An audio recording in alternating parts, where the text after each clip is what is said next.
नमस्कार, आप सभी का स्वागत है उत्तराखंड टीवी और मैं हूं आपके साथ रिया कुमारी। आइए डालते हैं एक नजर इस खबर पर। 1995 के आईपीएस अधिकारी दीपम सेठ ने उत्तराखंड पुलिस मुख्यालय पहुंचकर डीजीपी का चार्ज ले लिया है। इस अवसर पर उन्हें गार्ड ऑफ ऑनर दिया गया। साथ में एडीजी स्तर के कई अधिकारियों ने उनका स्वागत किया और उनको बधाई दी है।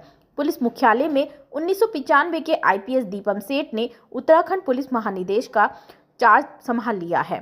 डीजीपी का चार्ज लेने पर उन्होंने पुलिस अधिकारियों को भी बधाई दी। इस मौके पर उन्होंने अपनी प्राथमिकता में भी गिनाई। उन्होंने बताया कि उत्तराखंड में कानून व्यवस्था को बेहतर बनाने के लिए काम किया जाएगा।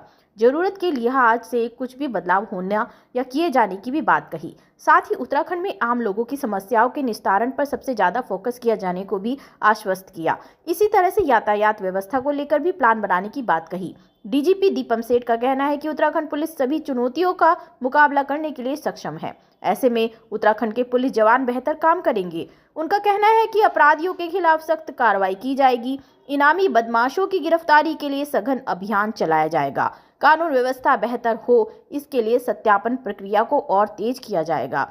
डीजीपी दीपम सेठ का कहना है कि लापरवाही करने वाले अधिकारियों और कर्मचारियों के खिलाफ भी कार्रवाई की जाएगी। आपको बता दें कि काफी दिनों से उत्तराखंड के नए डीजीपी को लेकर चर्चाएं चल रही थी। फिलहाल आज विराम लग गया। माना जा रहा है कि 1995 के आईपीएस अधिकारी दीपम सेठ कई रिफॉर्म करेंगे। क्या आगे का लाइन ऑफ एक्शन होगा, क्या प्राथमिकता?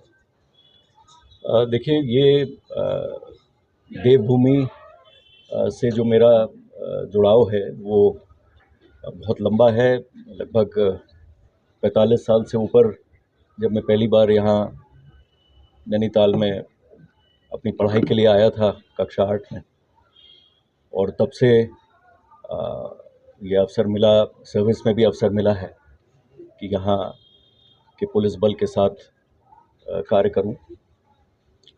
तो इसलिए इस समय ऐसे सक्षम और प्रोफेशनल फोर्स जो हमारी उत्तराखंड पुलिस की है उसका नेतृत्व करने का जो एक जिम्मेदारी दी गई है वो मैं बहुत गौरवान्वित महसूस कर रहा हूँ। और जहाँ तक आपने प्राथमिकताएं की बात करी, तो ट्रेडिशनल पुलिसिंग की बड़ी क्लियर प्रायोरिटीज़ रहती हैं। जो हमारे लॉ अबाइडिंग सिटीजन्स हैं, जो कानून का पालन करने वाले हैं, उनको कानून व्यवस्था में उनको भरोसा रहे, उनका भरोसा और मजबूत हो। और जो अपराधी हैं, anti national, anti social elements हैं, उनमें अपराध का भय, कानून का भय, ये दो मेन प्रायोरिटीज़ हैं। और उसके अलावा समय समय पर जो और चीज़ें इवॉल्व करती हैं, जहाँ तक अपराध नियंत्रण में उसकी मॉनिटरिंग, इन्वेस्टिगेशंस की मॉनिटरिंग, प्रोसिक्यूशन पे जो है वो एक बल देते हुए उसकी जो व्यवस्था है और सज़ा दिलवाने की जो पूरी कार्रवाई है, जो क्रिमिनल जस्टिस सिस्टम का जो आखिरी पड़ाव है, उस तक पहुंचना, महिला अपराध, बच्चों की सुरक्षा, ये भी बहुत बड़ी प्रायोरिटीज़ है।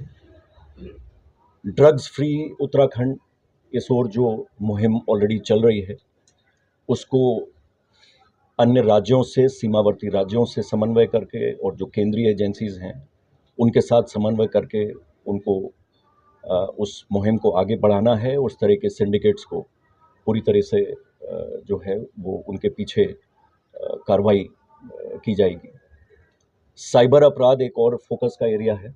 इस समय बहुत उस पर ध्यान दिया भी जा रहा है। लोगों को जागरूक करने की आवश्यकता है, पर इसके जो एक पूरे नेटवर्क हैं, जो कनेक्शंस हैं, वो बहुत ऐसे हैं कि उसमें समन्वय जो हमारी केंद्रीय एजेंसीज़ हैं और जो अन्य संस्थाएं हैं उनके साथ पूरा इस पे उत्तराखंड पुलिस अपनी मुहिम जारी रखेगी। जहाँ तक साइबर अपराध का सवाल है, आपदा प्रबंधन एक हमारे लिए बहुत चुनौती है।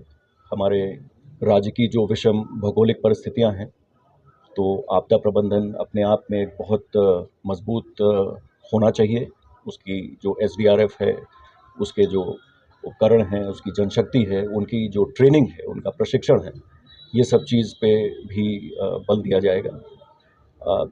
जो धार्मिक स्थल हैं और जो हमारे रिलीजियस टूरिज़्म के लिए जो लोग आते हैं और बड़ी संख्या में इस राज्य में उनका आवागमन होता है, तो उनकी सुरक्षा व्यवस्था और उनकी यात्रा को एक सुगम बनाने का भी जो एक लक्ष्य है, वो उत्तराखंड पुलिस उसको जारी रखेगी।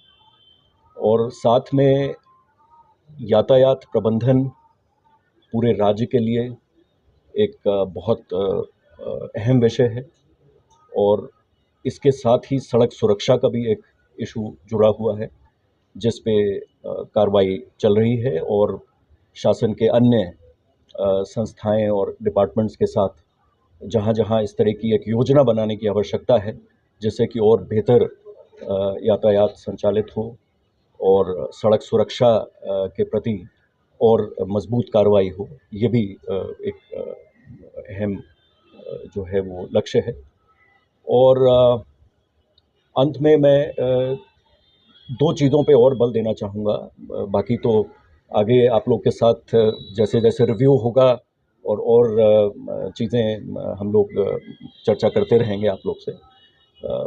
एक जो हमारा राज्य है उसकी अंतर्राष्ट्रीय और राष्ट्रीय जो सीमाएं हैं, उन पर बहुत अधिक नज़र और निगरानी और उन सीमाओं को बहुत मजबूती से, तो चाहे वो हमारी अंतर्राज्यीय सीमाएं हों, अंतर्राष्ट्रीय सीमा हो, इन सब पे बहुत फोकस और जो सीमावर्ती राज्य हैं, सीमावर्ती जनपद हैं, उनके साथ एक बेहतर समन्वय। और इस राज्य की ये एक सौभाग्य है कि इस राज्य से बहुत अधिक संख्या में जो